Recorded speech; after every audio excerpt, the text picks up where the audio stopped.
Hello, I'm Steve Tattersall with Antares Tile in Boulder, Colorado. Today I'm going to be installing the QuickDrain Proline Drain. That's their stainless steel drain body. This is the only drain I would be able to use in this application.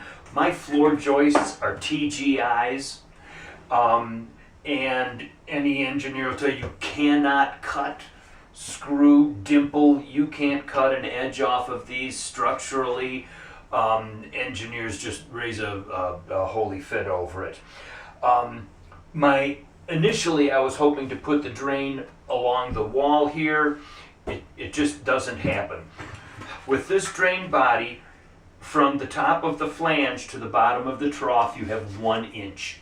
So with a 3/4 inch subfloor and your 1/4 inch backer, it's going to lay right on top. The flange lays on top of this and your backer, and you're going to clear your TGIs.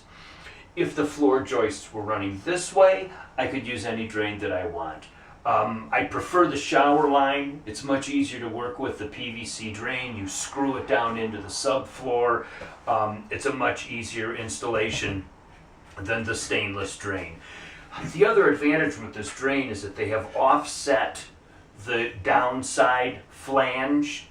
On all of the drains, this is a 57 inch and it's offset also. The 63 and the 68 inch drains, they're in the center.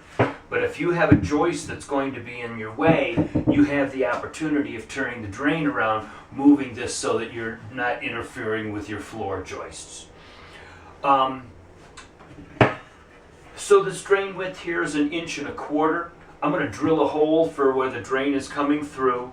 I'm going to cut myself a trough here that's 1.5 inches, which will give me just enough wiggle room and space. Because of this application, I'm going to have to attach the drain. I don't have access from underneath.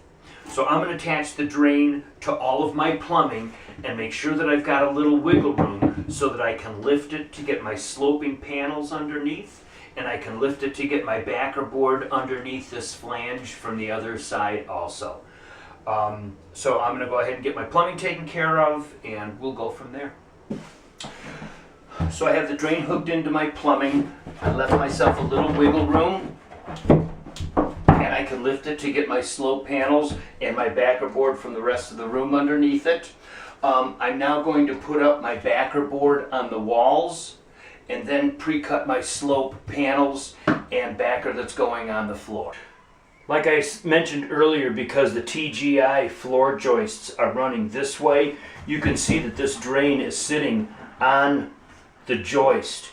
And if it weren't for the 1/4 inch that's going underneath it to lift it up, you would have to cut away probably just these 2 joists. But still, you're going to cut 1/4 inch out of it, and you just can't do that with a TGI. So you can see that I am resting on that.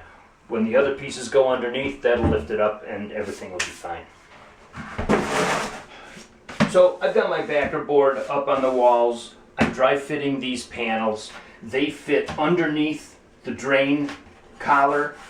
You'll have your backer board on this side. These are measured to 1/4 inch. On the narrow end, sloping to 1 full inch over 4 feet. These are 4 feet by 16 inches. They sell the kits for I think they sell them in a 3-foot and a 3 panel and a 4 panel. I don't know, you'll have to check the catalog. But in trimming these, I put it backwards to the wall with a straight edge on the drain. You can see where the end of the lip is and where the beginning of the trough is.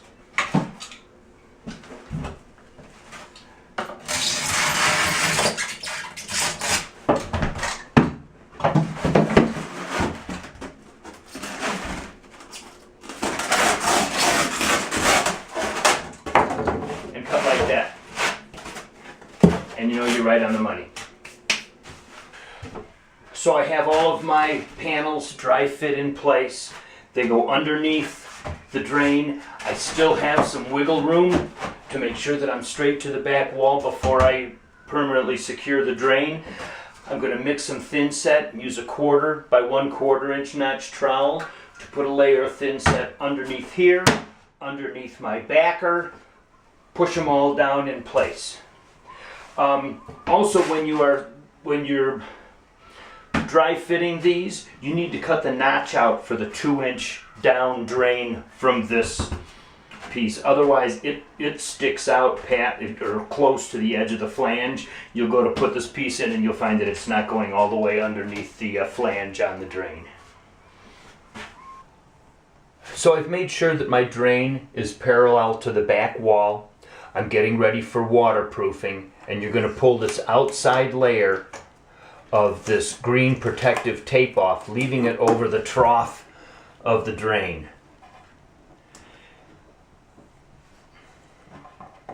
Easy, isn't it?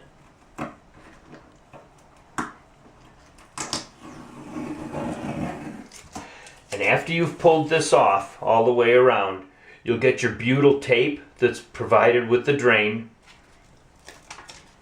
and you're going to install it 1/4 inch on the drain, and the balance is going to go on your slope. And you'll do this all the way around the drain. The Proline stainless kit comes with the butyl tape to wrap around here. It comes with 2 outside corners, and it comes with 4 inside corners. And I like to use Aqua Defense Mapei liquid waterproofing for waterproofing all of the pan. And they carry this at Lowe's. Usually. They carry it at my Lowe's. You'll have to check with your own. It also comes with a roll of the fiber tape. And the tape you're going to put on the seams of your slope. You will put it on in the corners and spread your liquid waterproofing all throughout the pan. We're going to do 2 coats. I'm going to do 1 coat, let it dry, do a 2nd coat. I like to put I hit everything with the Aqua Defense first, fold the tape, lay it on like you would drywall, put another coat over the top to make sure that you have it all saturated. Same with the corners and all the outside edges and walls. I also like to take the Aqua Defense and I'll go over all of my screw holes and be sure that I have a 100% waterproof shower. And here's a little helpful hint when you're putting this fiber tape on. If you get a pucker like this where you're going over different levels, if you cut it, the one side will lay flat, the other they'll overlap, and you're going to be fine. You're putting a 2nd coat on top of this anyway.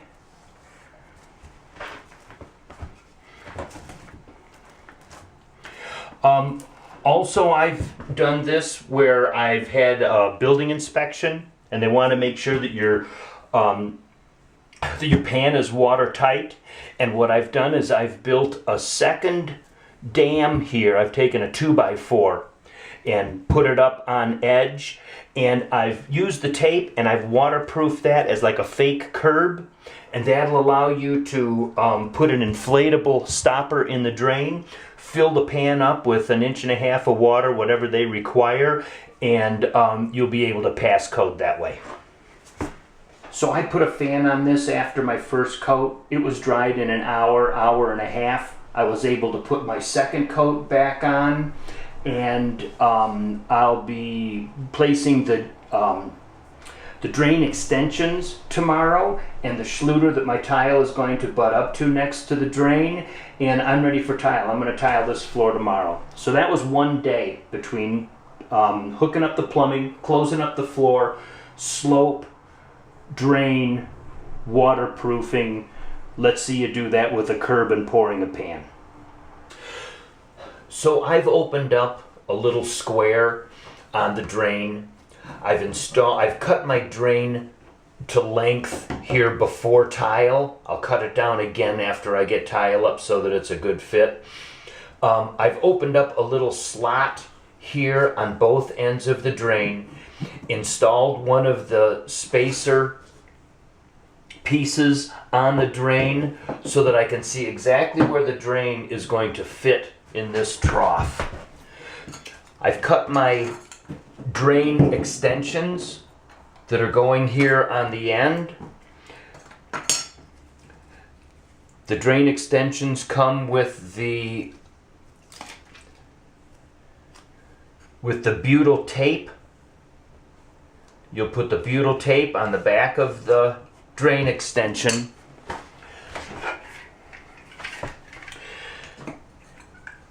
And then you'll use, this is a modified urethane sealant. Noble makes some. This is made for Go Board.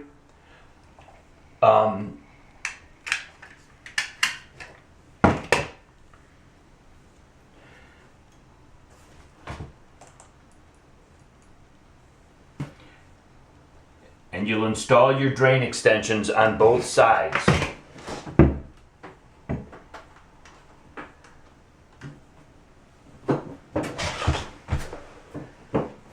going to put my drain on. Now, with these extensions, your drain is still movable side to side. If for some reason you weren't straight in the trough, you can always move it back and forth.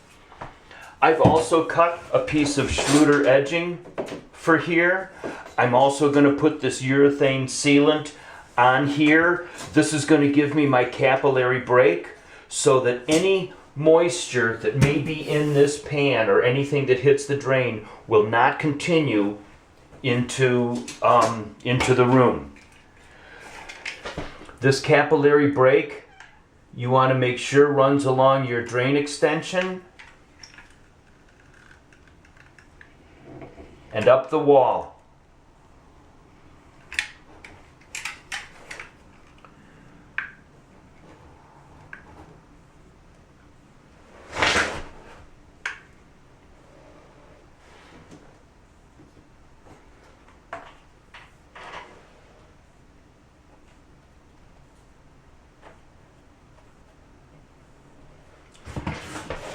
I've taken a couple of drywall shims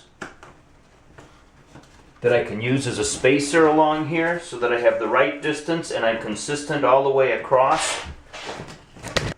And that's that. The other side, I will not use this sealant. I'll just set the other Schluter tile edging with the thin set. Because if there is any moisture here, I do want it to get past here and into the drain. And there's the capillary break. I'll do the same on the other side, and I'm ready for tile. So finished drain with the Schluter floor wall tile. With the wall tile, if I can, I like to notch it so that it goes down deep into the drain, into the extension, just so that the drain butts up against it rather than cutting it straight across here and having this void. Other than that, it's all pretty straightforward. I've got my drain extensions in there to bring it up flush to the surface, and that's a done deal.